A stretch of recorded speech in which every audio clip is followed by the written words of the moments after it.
যদি ইবাদত করে, তারা যদি আল্লাহর কাছে দোয়া করে, তাহলে তাদের কি করে ইবাদত কবুল হতে পারে? আপনার কাছে প্রশ্ন ছুড়ে রাখলাম।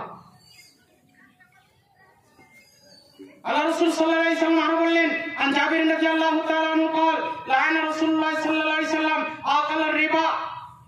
آكل الربا وموكله وكاتبه وشاهديه وقال هم سواء। জাবির রাদিয়াল্লাহু তাআলা আনহু বলেন, রাসূল সাল্লাল্লাহু আলাইহি ওয়াসাল্লাম বলেছেন, সুদ গ্রহণকারী, প্রদানকারী ও সুদের দুই সাক্ষীর প্রতি অভিশাপ করেছেন। রাসূল সাল্লাল্লাহু আলাইহি ওয়াসাল্লাম বললেন, তারা উভয়ে সমান, তারা পাপীর দিক দিয়ে উভয় সমান। কেউ যদি সুদ গ্রহণ করে, সুদ যদি কেউ নেই আর দেয় তাহলে, এবং কেউ যদি সাক্ষী দেয়, তাহলে সবাই পাপের দিক দিয়ে সমান। কে বললেন? রাসূল সাল্লাল্লাহু আলাইহি ওয়াসাল্লাম বললেন। অতএব আমাকে আপনাকে সুদ খাওয়া থেকে জরুরি ভিত্তিতে বেঁচে থাকতে হবে। আবু হুরায়রা রাদিয়াল্লাহু তাআলা আনহু হাদিসটি বর্ণনা, রাসূল সাল্লাল্লাহু আলাইহি ওয়াসাল্লাম বলেছেন, সুদের পাপের 70টি স্তর রয়েছে, তার মধ্যে সবচেয়ে সাধারণ হচ্ছে মাতাকে বিবাহ করা। ছি ছি ছি, সমাজের লোক কে জানে না সুদ খাওয়াটা হারাম। 70টি গুনাহের মধ্যে পাপের মধ্যে নিম্নতর পাপ হচ্ছে নিজের মায়ের সঙ্গে জিনা করা, নিজের মায়ের সঙ্গে বিবাহ হওয়া। তাহলে সমাজের লোক আজকে জেনে শুনে নিজের মায়ের সঙ্গে জিনা করছে, নাউযুবিল্লাহি মিন যালিক। একটুকু কি গায়ে লাগে না? গায়ে রক্ত আছে না গায়ে পুঁজ আছে? কিছু ভেবে চিন্তা করে পাই না, কোনো ভেবে চিন্তা করে উপায় পাই না। মানুষের গায়ে রক্ত আছে না পুঁজ আছে? রক্ত যদি থাকে তাহলে কেউ কি নিজের মায়ের সঙ্গে জেনা করতে চায়, তাহলে আজকে বন্ধন লোন, স্ত্রী না হলে বন্ধন লোন দেবে না। তাহলে আজকে মানুষ সমাজে বন্ধন লোনে জর্জরিত হয়ে আছে। সেই টাকা উঠিয়ে স্বামীকে দিছে, স্বামী ব্যবসাতে ঘটাচ্ছে, সে টাকা কি বৈধ?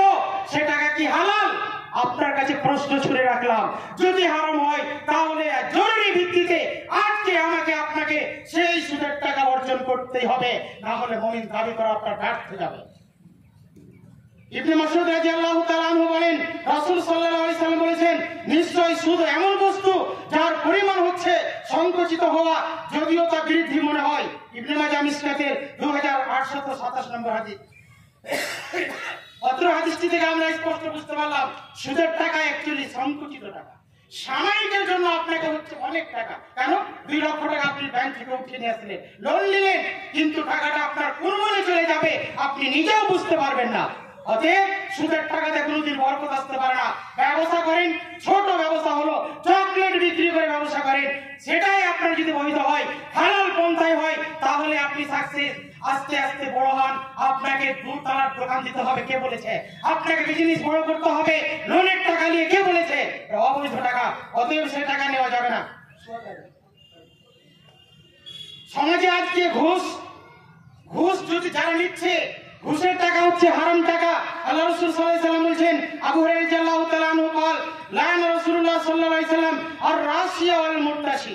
রাসূল সাল্লাল্লাহু আলাইহি ওয়াসাল্লাম বললেন, যারা ঘুষ গ্রহণকারী এবং যারা ঘুষ প্রদানকারী, তারা কি তাদের প্রতি লানত রয়েছে।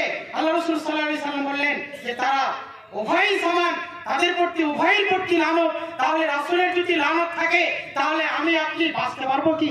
পারবো না। অতএব আজকে স্কুলে ঘুষ, আজকে পঞ্চায়েতে ঘুষ, আজকে ব্লকে ঘুষ, আজকে যেখানে যাচ্ছি সেখানে ঘুষ। ঘুষ না হলে কোনো কাজই হবে না, কলম ছাড়া কোনো কাজই হবে না। অতএব যারা ঘুষ নিচ্ছেন তাদের কাছে আমি অনুরোধ করব, ঘুষ নেওয়া থেকে দেওয়া থেকে বঞ্চিত থাকতে হবে, না হলে আপনিও হারাম খাচ্ছেন, যারা ঘুষ দিবে তারাও হারাম খাচ্ছে। অতএব আপনাকে অনুরোধ করব, আপনি যদি ঘুষ না নেন তাহলে যেই ব্যক্তি বাধ্য হয়ে ঘুষ দিতে যাচ্ছিল সেই ব্যক্তিও বেঁচে যাবে, আপনিও বেঁচে যাবেন। অতএব ঘুষ নেওয়া দেওয়া থেকে আমাকে আপনাকে জরুরি ভিত্তিতে বেঁচে থাকতে হবে। হুরায়রা রাদিয়াল্লাহু তাআলা আনহু বলেন, রাসূল সাল্লাল্লাহু আলাইহি ওয়াসাল্লাম বলেছেন, আমি যাকে ভাতা দিয়ে কোনো কাজের দায়িত্ব প্রদান করেছি, সে যদি ভাতা ব্যতীত অন্য কিছু গ্রহণ করে তাহলে তা হবে খিয়ানত। আবু দাউদ মিসকাতের 3748 নম্বর হাদিস। অত্র হাদিস দ্বারা স্পষ্ট বুঝতে পারলাম, যাকে বেতন দিয়ে সরকার রেখেছে সেই যদি ডিউটি সঠিকভাবে না করে, বেতন ছাড়া যদি 1টি টাকা গ্রহণ করে, তাহলে সেই ব্যক্তি খিয়ানত করলো। আজকে স্কুলে তাকিয়ে দেখেন, আজকে পঞ্চায়েতে তাকিয়ে দেখেন, আজকে ব্লকে তাকিয়ে দেখেন, যেখানেই যাবেন সেখানেই ঘুষে ঘুষ, যেখানেই যাবেন সেখানের মানুষ ঘুষ খাচ্ছে।